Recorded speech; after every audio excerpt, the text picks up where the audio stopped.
యత్ర నార్యస్తు పూజ్యంతే రమంతే తత్ర దేవత అంటే ఎక్కడ స్త్రీలు పూజింపబడతారో అక్కడ దేవతలు తిరుగుతుంటారు. ఎక్కడ స్త్రీలు పూజింపబడరో అక్కడ సత్కర్మలకు విలువ ఉండదు. తరతరాలుగా భారతీయ సంస్కృతి నేర్పుతోంది ఇది. ప్రకృతికి ప్రతిరూపంగా, త్రిశక్తి రూపంగా, ఆదిశక్తిగా స్త్రీని ఆరాధించడం, పూజించడం మన సంప్రదాయం. కానీ రోజులు మారుతున్నాయి. భారతీయతకు భ్రష్టు పడుతోంది. మహిళలపై అఘాయిత్యాలు పెచ్చుమీరుతున్నాయి. చిన్న పెద్ద అని చూడట్లేదు. పసిపిల్లల నుంచి పండు ముసలి వరకు ఎన్నో దారుణాలు జరుగుతున్నాయి. అప్పుడెప్పుడో నిర్భయ ఘటన జరిగిన తర్వాత రూల్స్ చేంజ్ అయ్యాయి, చట్టాలు మారాయి. కానీ కొందరి మగాళ్ల బుద్ధి మారట్లేదు. ఆడవారిపై అఘాయిత్యాలకు పాల్పడుతూ రాక్షసానందం పొందుతున్నారు. తాజాగా పశ్చిమ బెంగాల్లోని కోల్కతాలో ట్రైనీ డాక్టర్ పై జరిగిన అత్యాచారం మనసున్న ప్రతి వ్యక్తిని కంటతడి పెట్టిస్తోంది. నిందితుని నడి రోడ్డుపై ఉరితీయాలని ముక్త కంఠంతో దేశమంతా నినదిస్తోంది. ఇంతకీ ఆ రోజు ఏం జరిగింది?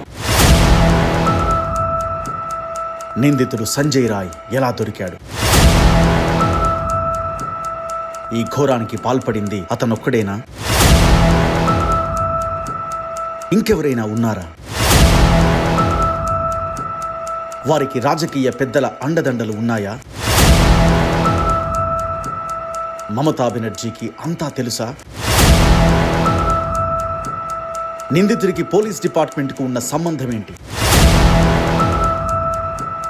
విచారణలో దీదీ సర్కార్ నిర్లక్ష్యం చేసిందా? కేసు సిబిఐ చేతికి ఎలా వెళ్ళింది?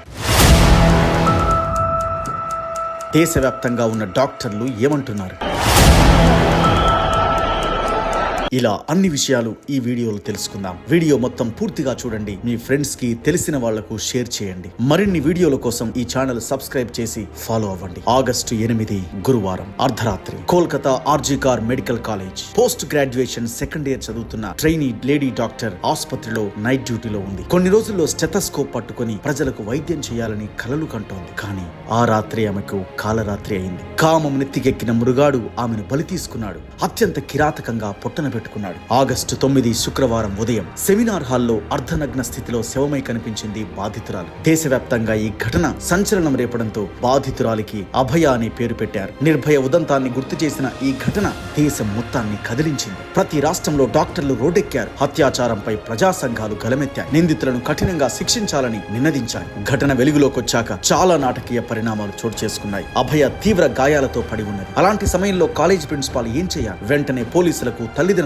సమాచారం అందించారు. కానీ RG Kar medical college principal Sandip Ghosh అలా చేయలేదు. మృతురాలి తల్లిదండ్రులకు 3 గంటల తర్వాత విషయం చెప్పారు. ఘటన జరిగిన సెమినార్ గదికి సమీపంలోని గదులకు మరమ్మతులు చేయించారు. పైగా బాధితురాలి తల్లిదండ్రులకు ఆత్మహత్య అని సమాచారం ఇచ్చారు. కానీ బాధితురాలి ఒంటిపైన గాయాలు చూస్తే ఆత్మహత్యలా లేదు. అత్యంత పాశవికంగా ఆమెను హింసించి అత్యాచారం చేశారు. ప్రిన్సిపల్ మాత్రం ఆత్మహత్య డ్రామా క్రియేట్ చేశాడు. ఇక్కడే అనేక అనుమానాలకు తావిచ్చింది. అభయ పోస్ట్ మార్టం రిపోర్ట్ లో భయంకర నిజాలు బయటకొచ్చాయి. గొంతు నులిమి ఆమెకు ఊపిరాడకుండా చంపేసినట్లు వైద్యులు నిర్ధారించారు. ఒంటిపై 14 చోట్ల తీవ్రమైన గాయాలున్నాయి. తల, ముఖం, మెడ, చేతులు, మర్మాంగాలపై గాయాలు కనిపించాయి. అంత పాశవికంగా దాడి చేసిన తర్వాత కొన ఊపిరితో ఉన్నప్పుడు అత్యాచారం జరిగింది. శరీరంపై పలు చోట్ల పంటి ఘాట్లు, గోళ్ల గీతలు ఉన్నాయి. ఆహారంలో మత్తుమందు కలిపారా లేదా అనే దానిపై ఫోరెన్సిక్ నివేదిక తర్వాత స్పష్టత వస్తుందని వైద్యులు తెలిపారు. శరీరంలో పలు చోట్ల రక్తం గడ్డగట్టడంతో పాటుగా ఊపిరితిత్తుల్లో రక్తస్రావం కనిపించింది. బాధితురాలని అత్యంత క్రూరంగా అత్యాచారం చేసి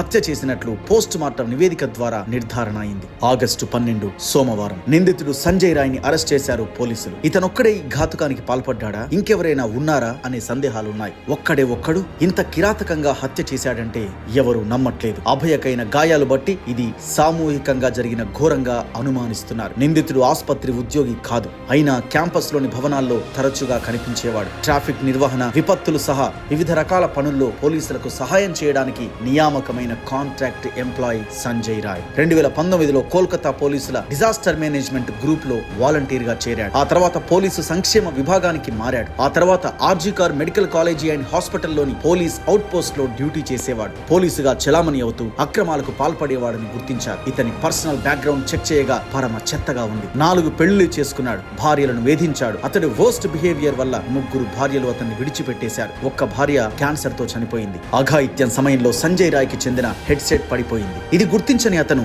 అక్కడి నుంచి వెళ్లిపోయాడు. మృతదేహం బయటపడ్డాక అందరిలాగా తాను కూడా అయ్యో పాపం అంటూ సానుభూతి ఒలకబోశాడు. హత్యా స్థలాన్ని నిశితంగా పరిశీలించిన పోలీసులకు అతని హెడ్ సెట్ దొరికింది. అది మృతురాలిది కాదు అని తేలడంతో నిందితుడిదే అయి ఉంటుందని విచారణ చేపట్టి సీసీటీవీ ఫుటేజ్ పరిశీలించగా ఘటనా స్థలంలో సంజయ్ కనిపించాడు. హత్య స్థలంలో దొరికిన హెడ్ సెట్ కూడా అతడిదే అని తేలడంతో ఈ దారుణానికి ఒడిగట్టాడని ఒక నిర్ధారణకొచ్చారు. తర్వాత పోలీసుల విచారణలో సంజయ్ నేరం అంగీకరించాడు. అభయపై దారుణానికి ఒడిగట్టిన అనంతరం ఇంటికొచ్చిన సంజయ్ సాక్ష్యాలు నాశనం చేసేందుకు చూశాడు. తన దుస్తుల్ని ఉతికి పడుకున్నాడు. కానీ షూస్ పైన రక్తపు మరకలు ఉండడాన్ని గమనించలేదు. పోలీసులు వాటిని గుర్తించారు. ఈ కేసులో మరెవరికైనా సంబంధం ఉందా అని ఆరా తీస్తున్నారు. ఈ ఘటనపై అనేక డౌట్స్ తెరపైకొచ్చాయి. నిందితుడు 4 గంటల సమయంలో హాస్పిటల్లోకి ఎందుకు వెళ్లాడు? ఆ సమయంలో మృతురాలు సెమినార్ హాల్లో ఉందని అతనికి ఎలా తెలిసింది? అత్యాచారం జరిగితే ఆత్మహత్య చేసుకుందని ప్రిన్సిపల్ మృతురాలి తల్లిదండ్రులకు ఎందుకు తప్పుడు సమాచారం ఇచ్చాడు? మృతురాలిపై ఉన్న గాయాలు పరిశీలించాక ఇది ఒక్కరు చేసిందిగా అనిపించట్లేదు. అదే నిజమైతే వారు ఎవరు?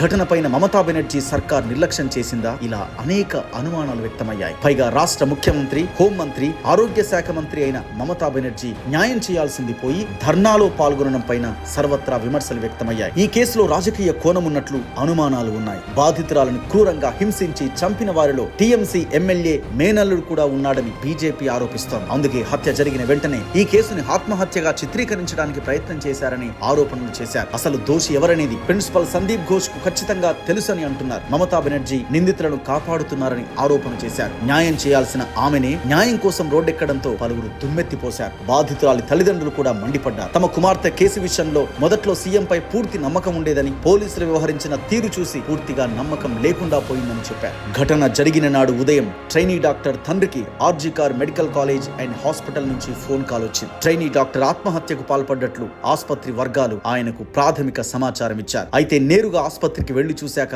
అక్కడ జరిగిందేంటో తమకు అర్థమైందంటూ బాధితురాలి తండ్రి కన్నీటి పర్యంతమయ్యారు. ఫోన్ కాల్ చేసిన వ్యక్తి తాను ఎవరన్న విషయం కూడా చెప్పలేదు. తమ కుమార్తె ముఖాన్ని చూపించాలి అని వేడుకున్న దాదాపు 3 గంటల నిరీక్షణ తర్వాతే ఆసుపత్రి వర్గాలు లోపలికి వెళ్లి ముఖాన్ని చూసేందుకు అనుమతి ఇచ్చాయి. ఒక ఫోటో తీసుకునేందుకు మాత్రమే అనుమతి ఇచ్చాయి. బయట ఉన్న వారికి ఆ ఫోటో మాత్రమే చూపినట్లు వారు వెల్లడించారు. ఘటనా స్థలి దగ్గర సాక్ష్యాధారాలు తారుమారు చేసేందుకు ఆసుపత్రి సిబ్బంది ప్రయత్నించినట్లుగా వాపోయారు. దీనిపై సమగ్ర విచారణ జరపాలంటూ పశ్చిమ బెంగాల్ డాక్టర్ల ఫోరం సిబిఐకి ఒక వినతి పత్రాన్ని అందజేసింది. కేసు తీవ్రత దృష్ట్యా ఇందులోకి సిబిఐ ఎంటర్ అయింది. అభయ మరణించిన విషయం తెలిసిన తర్వాత పోలీసులకు సమాచారం ఇవ్వడంలో ఆలస్యం జరిగింది. దీనిపై సందీప్ ఘోష్ తీరుపై అనుమానాలు ఉన్నాయి. పోలీసులకు సమాచారం ఇవ్వడానికి ముందు ఆయన సిబ్బందితో సమావేశం నిర్వహించాల్సిన అవసరం ఏమొచ్చిందంటూ సిబిఐ అధికారులు అతన్ని ప్రశ్నించినా ఎలాంటి సమాధానం రాలేదు. ఏమడిగినా నోరు మెదపలేదు. దీంతో సిబిఐ అధికారులు తమ స్టైల్ మార్చారు. సందీప్ ఘోష్ కాల్ లిస్టు పరిశీలించారు. కేసుకు సంబంధించి మరిన్ని కీలక ఆధారాలు సేకరించే పనిలో పడ్డారు. అవసరమైతే ఈ కేసుకు సంబంధించి